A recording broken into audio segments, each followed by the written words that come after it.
अस्सलाम वालेकुम students, PSY 610 neurological basis of behaviour lesson number 21 हम स्टार्ट करने लगे development of the nervous system. Sorry.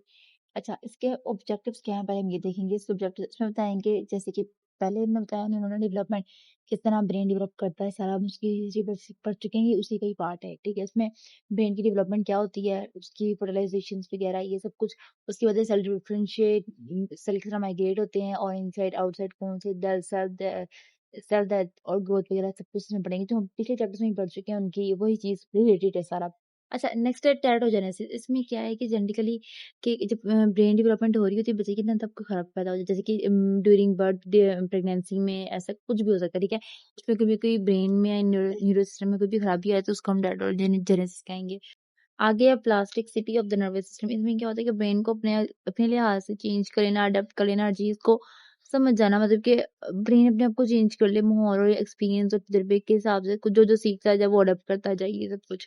आगे इन्वायरमेंट और जेनेटिक प्रोग्राम इस क्या है। अब मेन चीज उस पूरे उसमें ना चैप्टर में उन्होंने क्या पूछी हुई है और क्या बताई हुई है, ये कि ना जो है ना इन्वायरमेंट और जेनेटिक किसका दिमाग पर ज़्यादा असर होता है? कौन सी, क्या सिर्फ़ एक चीज़ का असर होता है या फिर दोनों का होता है या फिर कौन-सी चीज़ जो ज़्यादा अफ़ेक्ट करती है इन चीज़ों को?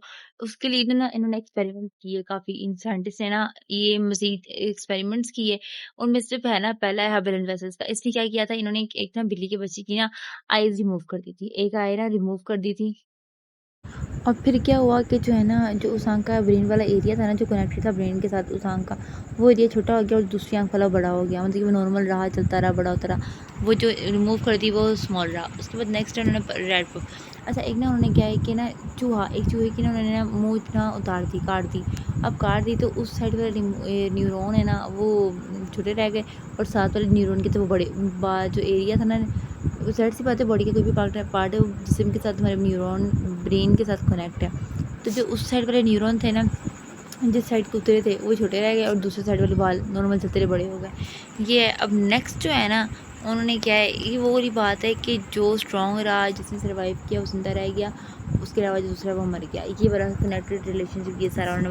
अच्छा, अब एक नेक्स्ट उन्होंने एक और दी बॉलर प्लेयर्स का। उन्होंने क्या किया, एक ना एमआरआई टेस्ट किया सब उनका, कि देखा कि क्या है, नॉर्मल लोगों के साथ कंपेयर किया, नॉर्मल लोगों का भी किया एमआरआई और जो बॉलर प्लेयर्स थे ना उनका भी किया। उनका क्या देखा कि जो उनकी जो उंगलियों वाला सीन था, उंगलियां कह रही हूँ सॉरी, उनकी उंगलियों वाला सीन था ना, तो वो नॉर्मल आदमियों से बड़ा था। क्यों? क्योंकि ब्रेन ने तो ये चीज़ नोट की ना कि ये पार्ट बहुत इंपॉर्टेंट, बहुत ज़्यादा यूज़ होता है, इसलिए वो बहुत सारी इससे ये तजर्बा किया गया कि जो चीज़ ज़्यादा यूज़ होती है ना, वही ज़्यादा कामयाब और स्ट्रॉन्ग और वही सर्वाइव कर जाती है। ठीक है, वही बड़ी होती है।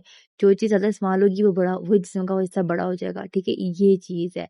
अब जैसे कि फिंगर ज़्यादा यूज़ होती थी तो न्यूरॉन वो वाले जो उनसे ब्रेन फिंगर के साथ कनेक्टेड हैं वो ज़्यादा बड़े हो गए नॉर्मल इंसान से। ये चीज़ उन्होंने एमआरआई के थ्रू जो है ना वो की। अब नेक्स्ट उन्होंने क्या, 2 मेन क्वेश्चंस जो है ना यहाँ पे है। ये वो बात पूछी है कि ना, क्या जेनेटिक असर जेनेटिकली जो है ना ब्रेन पे असर ज़्यादा होता है या फिर जो है ना पार्टिकुलर मैनर्स और डेवलपर्स पे, या फिर जो है ना इन्वायरमेंट असरअंदाज ज़्यादा करता है या फिर जो है जेनेटिकल्स, क्या चीज़ ज़्यादा असरअंदाज करती है? अब उसको अगर हम देखें ना, तो आगे से इन सवालों के जवाब उन्होंने क्या दिए हैं, यही कि जो कुछ एक्सपेरिमेंट उन्होंने इस बारे में दिए हैं कि हाँ इन्वायरमेंट जो असरअंदाज होता है, और कुछ एक्सपेरिमेंट जो है ना इस पूरे चैप्टर में दिए हैं कि कुछ जेनेटिकली भी होते हैं, कुछ पहले से होते हैं। ठीक है, अब इसमें जो है ना उन्होंने क्या है कि जेनेटिकली हमारा सिस्टम क्या है, कान से सुनना और आँख से देखना।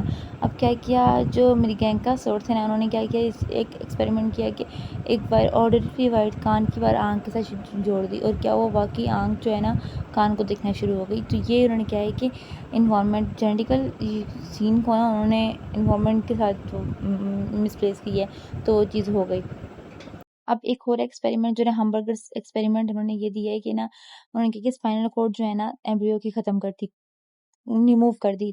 उससे क्या है कि जब ब्रेन पे कोई असर नहीं हुआ तो वो चलता रहा। तो क्या है कि बाज़-औक़ात जो है एनवायरनमेंट असरअंदाज़ देता है और बाज़-औक़ात नहीं। और तो इनका मेन जो कंक्लूजन निकलता है ना, वो ये निकलता है कि दोनों चीज़ें इफ़ेक्ट करती हैं, दोनों का असर जो है एनवायरनमेंट पे है। बाकी जो है ना, इन सारों को देख कर ना, इन सारे एक्सपेरिमेंट्स को देख के यही बात निकली है कि एनवायरनमेंट और जेनेटिक दोनों चीज़ें बहुत असरअंदाज़ करती है। अब आगे हम देखते हैं अच्छा, पहले की रिसर्च के मुताबिक ये कहा जाता था कि जब हम जवान होते हैं ना, बड़े होते के साथ-साथ न्यूरॉन नहीं बनते। जब बड़े होते हैं तो न्यूरॉन्स वगैरह नहीं बनते। मगर है कि अब ये बात ये गलत है कि नहीं, न्यूरॉन जो है ना, अब अगर बड़े में बंदे का न्यूरॉन कोई डिस्टर्ब हो जाए, कुछ हो तो दोबारा से रिपेयर हो जाए, दोबारा से बन सकते हैं, ठीक है? ये चीज़ें इन्होंने एम्बियोटिक बताया कि क्या-क्या होता है वीक्स के अंदर। हार्ट जो है ना वो 3 वीक्स में बन जाता है, 3 हफ्तों में। फर्स्ट रिफ्लेक्स सिस्टम जो कि फर्स्ट रिफ्लेक्स होते हैं ना, जो एक्शंस वगैरह होते हैं वो 8 वीक में बन जाते हैं। उसके अलावा जो है ना स्वेलिंग जो 11 वीक्स में, स्ट्रेचिंग, मूवमेंट मतलब कि सारा कुछ ये डेवलपमेंट सिस्टम्स है वो भी प्रेगनेंसी का 22 वीक्स, ठीक है? इस तरह की सकिंग जो है ना वो 29 वीक्स में होती है। तो 20,000 जो है ना न्यूरॉन पर मिनट पे बनते हैं, मतलब कि इतने सारे न्यूरॉन्स बनते हैं और ये सारे न्यूरॉन्स मिलकर ना एक सारे काम करते हैं। ये सारा प्रेगनेंसी का सिनेरियो है, ठीक है? अब पोस्टनेटल डेवलपमेंट ठीक है। अच्छा ये कह रही है कि उसके बाद जो है ना, जब न्यूबॉर्न बेबी जो होता है ना, पोस्टनेटल डिलीवरी के बाद जो है बेबी का जो वेट होता है ना 350 ग्राम होता है, और जो बॉडी का ब्रेन का दिमाग ब्रेन न्यूबॉर्न बेबी का जो ब्रेन होता है ना उसका वेट ना 350 ग्राम होता है, और बॉडी का वेट 10% होता है, ठीक है? ये हो गया। और साइकिल जब बात करते हैं ना अडल्ट की, अडल्ट क्या कहते हैं कि ब्रेन का वेट 1400 कह लो, और 2% जो है बॉडी का होता है। ब्रेन की जो स्लेट्स है कनेक्ट कनेक्ट होती हैं इसके साथ, ठीक है? सारा जो सीन है ना इनमें जो है ना कनेक्शंस बढ़ते हैं, और जो है ना सेल्स के नंबर कम होते जाते हैं, और ये सारा कुछ इंसान से चल। अच्छा, आगे myelination of axons and dendrites. अच्छा, ये क्या होता है? अच्छा, पहले मैं आपको ये चीज़ बताऊँ कि जो अडल्ट का उन्होंने बताया कि उन्होंने वेट और ब्रेन का वेट और ये जो है ना ब्रेन का वेट ज़्यादा होता है, इसका वेट कम होता है। अच्छा, ये जो सारा कुछ हो गया ना, अच्छा जो इन्होंने बताया ना कार्डियोवास्कुलर, ये क्या हार्ट। अच्छा, इन्होंने फिर प्रेगनेंसी का सिनेरियो बताया ये कि जो है ना थ्री टोटल वीक होते हैं 40 वीक्स में से जो होते हैं ना, एंड जो फर्स्ट 3 वीक्स होते हैं, 3 वीक्स के अंदर हार्ट बन जाता है बच्चे का माँ के पेट के अंदर, ठीक है? 8 वीक्स में जो रिफ्लेक्सेस मतलब एक्शंस वगैरह मूवमेंट स्टार्ट होती है। फिर 11 वीक में स्वेलिंग बच्चा निगलना शुरू करता है, चीज़ों को खाना शुरू करता है, ठीक है? 22 वीक्स में स्ट्रेचिंग मतलब कि वो अपने आप को हाथ-पाँव फैलाता है, ये करता है, ठीक है? सकिंग वगैरह अपनी उँगलियाँ वगैरह हाथ-पाँव चूसता है, और 20,000 पर न्यूरॉन जो है ना वो मिनट्स पर मिनट्स बनते हैं, तो इतनी फास्ट बन रहे होते हैं। अब जो फास्ट न्यूरॉन बन रहे होते हैं ना, उसके न्यूरॉन्स के जो एक्सॉन्स अब कह रहे हो हम, एक्सॉन्स के इर्द-गिर्द है ना वो एक चर्बी की तरह जो है ना एक शीट बन जाती है जो कवर करती है उसको, उसको मेलानाइजेशन कहते हैं। वो एक चर्बी की तरह होती है जो है ना जिसकी वज़ह से ना सेल्स की स्पीड तेज़ हो जाती है, और वो इफेक्टिव आसानी से एक जगह से दूसरी जगह जा सकते हैं। इसीलिए ना, और ये प्रोसेस जो है ना प्रेगनेंसी के बाद भी चलता रहता है, और इसीलिए जो है ना बच्चे आराम-आराम से हर चीज़ को जल्दी नहीं समझते, आराम-आराम से समझते हैं, और वो जब वक़्त के साथ-साथ ना वो चर्बी बढ़ती जाती है तो एक्सॉन्स के इर्द-गिर्द मतलब कि वो शीट्स मेलानाइजेशंस बढ़ती जाती है। तो बच्चा जो है ऐसा-ऐसा बोलना शुरू करता है, बैठना शुरू करता है, पिक करना शुरू करता है, सीखता है, हर चीज़ को स्लोली-स्लोली देखता है। हर टाइम पीरियड के साथ जो करता है, क्योंकि वो वक़्त के साथ-साथ बड़ी 2 साल तक बच्चे का ब्रेन भी बन रहा होता है, और बॉडी एक्शंस वगैरह टोटली ब्रेन जब बन रहा होता है, ब्रेन ने सारा कुछ कंट्रोल करना होता है, ये सारा सीन होता है। तो ये सारा कुछ जो है ना वक़्त के साथ-साथ चल रहा होता है। 2 साल तक का बच्चा जो है सब कुछ आहिस्ता-आहिस्ता सीखता है, और फिर उसके बाद जब 2 साल का हो जाता है तो टोटली हर चीज़ सीख सीख जाता है। चलना, उठना, बैठना, खाना, सोना, मामा को पहचानना, बाबा को पहचानना, सारा कुछ वो सीख जाता है। ये सारा कुछ होता है, ये सारा कुछ कहते हैं वक़्त के साथ-साथ ग्रोथ हो रही होती है बच्चे की, ये चीज़ है। अच्छा, ये लेसन था हमारा। अब हम देखते हैं MCQs. What did the Havilland vessels observe when one eye of the Karen, उसने क्या ऑब्जर्व किया था? उन्होंने ऑब्जर्व किया था, रिमूव करी थी ना एक आई, तो दूसरा आई जो है ना उसका बड़ा हो गया था, ठीक है? अब which is apoplectic brain of the adult, और उसका बेटी का जो आपने ये चीज़ याद करनी है, एमसीक्यूज़ आया हुआ है कि 1400 जो है वो अडल्ट का था, और 2% बॉडी का था, और बाकी जो उसका भी था वो भी हमने याद करना है। How myelination is the neonate brain compare to the adult, उसको क्यों कंपेयर किया गया उसकी माइलिनेशंस को?